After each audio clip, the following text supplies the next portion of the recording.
అందరికీ నమస్కారం. 'Pushpa 2' cinema benefit show సందర్భంగా సంధ్యా థియేటర్ వద్ద జరిగిన దురదృష్టకర సంఘటన చుట్టూ జరుగుతున్న పరిణామాలు ఎటు తీస్తాయో, ఇంకా ఏమేం జరుగుతాయో అర్థం కాని పరిస్థితి నెలకొని ఉంది.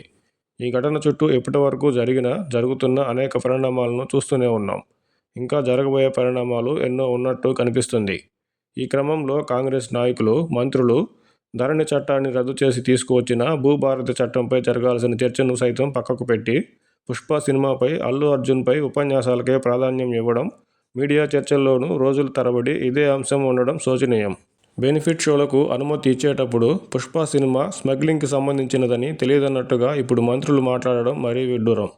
'పుష్ప 2' బెనిఫిట్ షోలకు అనుమతి ఇచ్చింది మొదలు నేటి వరకు జరిగిన పరిణామాలలో అల్లు అర్జున్ది మాత్రమే తప్పు అనుకున్నా అందుకు పూర్తిగా ఆయనకు శిక్షార్హులే.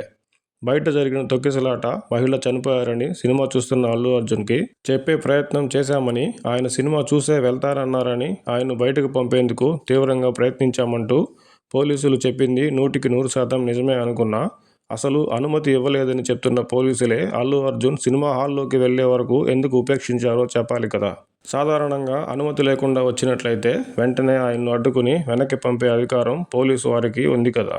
అలా జరగలేదు అంటే ఆ సమయంలో సంధ్యా థియేటర్ వద్ద బందోబస్తుకు ఉన్న పోలీసులకు అల్లు అర్జున్కి అనుమతి లేదని తెలియదని అనుకోవాలా? అల్లు అర్జున్ సంధ్యా థియేటర్కి వచ్చినప్పటి నుంచి గేట్లు తీయడం, వేయడం అంతా ఆయన బౌన్సర్లే చూసుకున్నారని, అంతా బౌన్సర్ల చేతుల్లోకి వెళ్లిపోయిందని చెప్పడం చూస్తుంటే అదంతా జరుగుతున్న సమయంలో అల్లు అర్జున్ను థియేటర్లోకి అనుమతించాలని అక్కడ ఉన్న పోలీసులు భావించినట్టే కదా. అల్లు అర్జున్ అనుమతి లేకపోయినా థియేటర్కి రావడం, జరిగిన ఘటన తెలిసినా వెళ్ళకపోవడం తప్పే. అందుకు చట్టబద్ధంగా చర్యలు తీసుకోవాలి. అదే సమయంలో బౌన్సర్లు అక్కడి పరిస్థితుల్ని తమ చేతుల్లోకి తీసుకున్నా, అనుమతి లేకపోయినా అల్లు అర్జున్ను అడ్డుకోకుండా థియేటర్లోకి వెళ్లేందుకు సహకరించిన పోలీసులది మాత్రం తప్పే లేదంటే ఎలా కుదురుతుంది?